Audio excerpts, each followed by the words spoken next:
Halo, perkenalkan nama saya Raffi Aswanto Tarigan. Saya dari Universitas Pancasakti Bekasi, NIM 28920500046, semester 3, Fakultas Ekonomi Bisnis. Program studi manajemen, mata kuliah Intermediate Accounting dengan dosen pengampu Ibu Natalia Titi Wiyani, SPD MAK AK. Saya di sini ingin membacakan materi tentang piutang.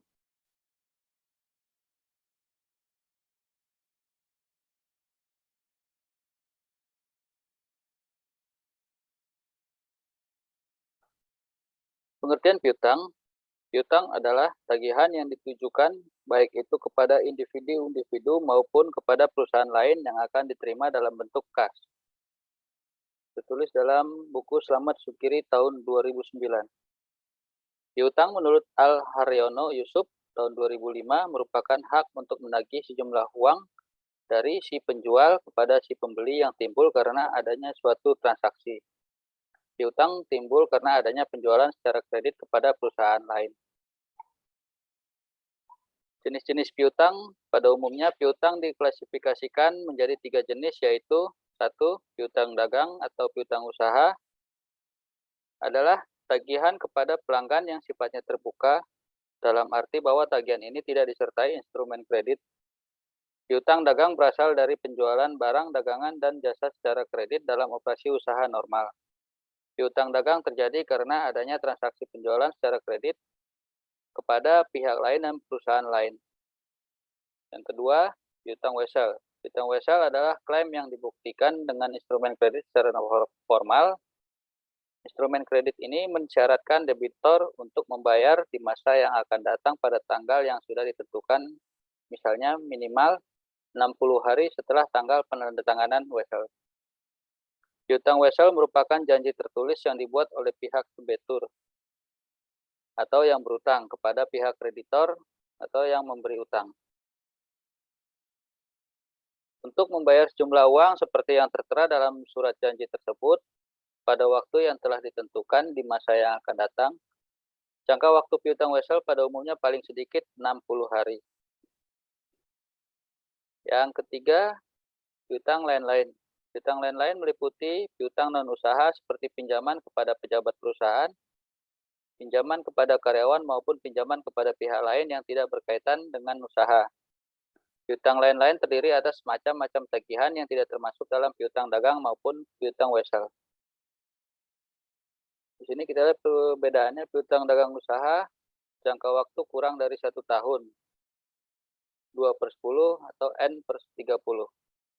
Dimasukkan dalam aktiva lancar, berkaitan dengan operasi utama perusahaan sehingga harus dapat ditagih. Piutang wesel, jangka waktu bermacam-macam tetapi pada umumnya paling sedikit 60 hari. Bagian yang jatuh temponya dalam waktu 1 tahun diperlakukan sebagai aktiva lancar, sedangkan yang lebih dari 1 tahun piutang jangka panjang. Mensyaratkan adanya jaminan sehingga jika saat jatuh tempo tidak dapat melunasi, maka jaminan tersebut dapat dijual. Piutang lain-lain, jangka waktu lebih dari 1 tahun atau termasuk dalam piutang jangka panjang. Pada umumnya termasuk dalam piutang jangka panjang, tidak berkaitan dengan operasi sehari-hari dan biasanya dilaporkan di neraca sebagai kelompok aktiva tidak lancar. Dan C. Piutang dagang. Hal-hal yang berkaitan dengan piutang dagang adalah 1. Pengakuan piutang dagang, 2. Penilaian piutang dagang, 3. Pengalihan piutang dagang.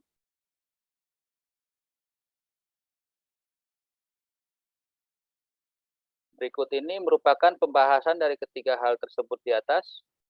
1. Pengakuan piutang dagang. Piutang dagang diakui atau dicatat pada saat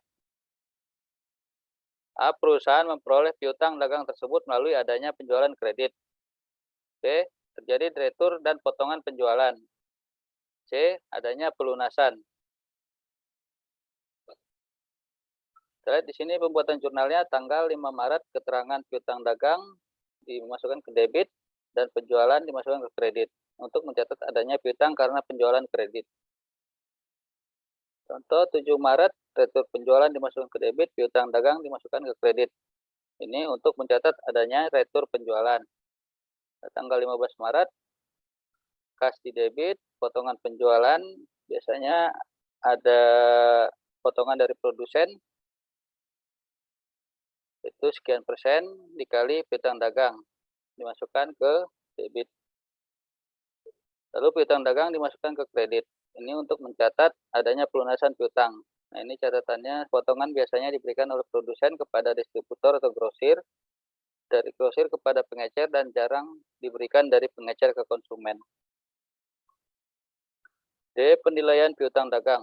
Menurut prinsip akuntansi Indonesia, piutang dagang harus dicatat dan dilaporkan dalam neraca sebesar nilai kas bersih atau neto, yang bisa direalisasikan yaitu jumlah piutang setelah dikurangi cadangan kerugian piutang tak tertagih atau CKP. Contoh penyajian di neraca aktiva lancar, piutang dagang Rp5.000.000, dikurangi cadangan kerugian piutang atau CKP Rp500.000, nilai realisasi bersih Rp4.500.000. Kerugian piutang dagang yang dimiliki oleh perusahaan belum tentu di seluruhnya dapat ditagih. Hal ini disebabkan karena debitur tidak mau membayar utangnya, tidak mampu membayar atau dinyatakan bangkrut, tidak diketahui keberadaannya, dan sebagainya. Piutang usaha yang tidak dapat ditagih biasanya dinamakan kerugian piutang dan dalam akuntansi dicatat dalam akun kerugian piutang. Terdapat dua metode yang digunakan untuk mencatat adanya kerugian piutang, yaitu satu, metode cadangan atau allowance method. Metode ini digunakan apabila kerugian piutang cukup besar jumlahnya. Nah, di situ ada 3 hal yang penting berkaitan dengan metode cadangan, yaitu piutang yang tidak tertagih ditaksir jumlahnya terlebih dahulu dan diakui sebagai biaya pada periode penjualan.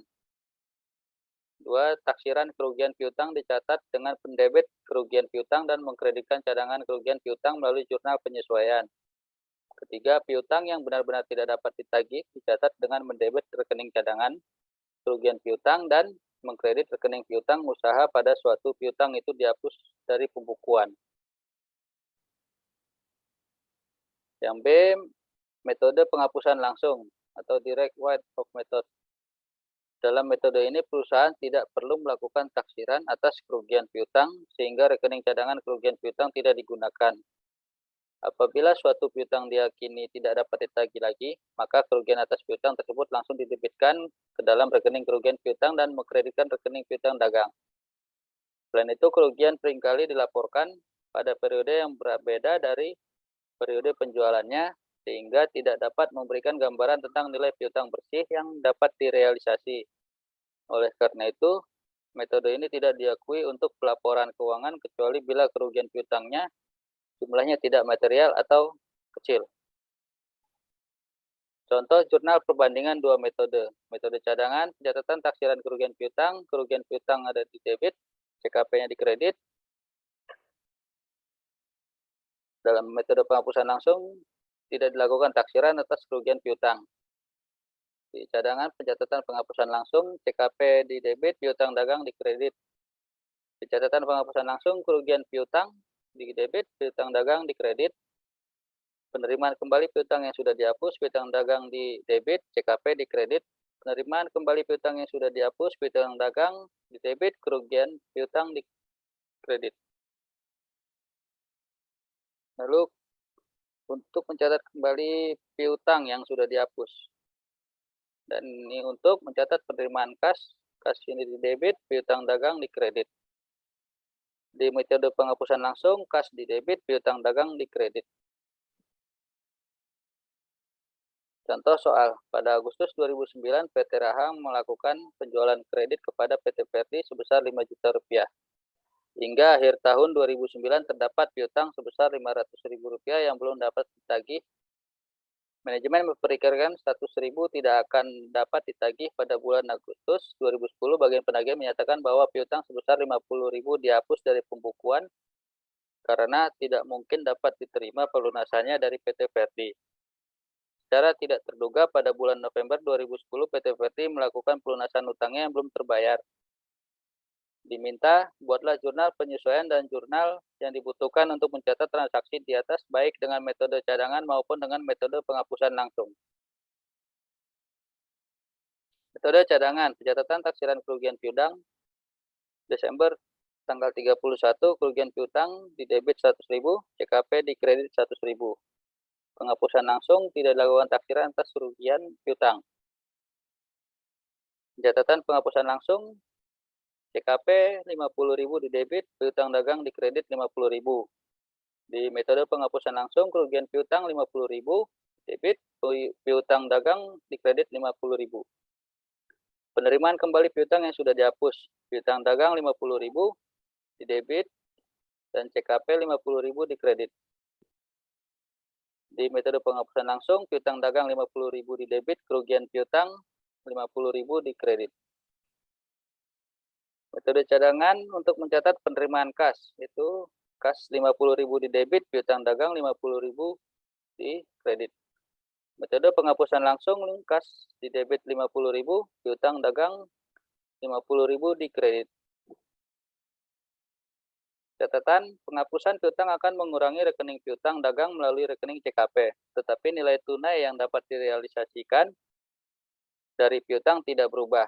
Contoh, piutang dagang saldo 500.000 di debit Agustus di kredit 50.000. Di CKP Agustus 50.000 di debit, saldo di kredit 100.000. Contohnya sebelum penghapusan piutang dagang 500.000, CKP 100.000, nilai tunai piutang 400.000. Sesudah penghapusan piutang dagang 450.000, CKP 50.000, nilai tunai piutang 400.000. Dan demikian hasilnya sama ya. Baik, sekian penjelasan saya tentang materi piutang. Terima kasih atas perhatiannya dan sampai jumpa lagi di lain waktu.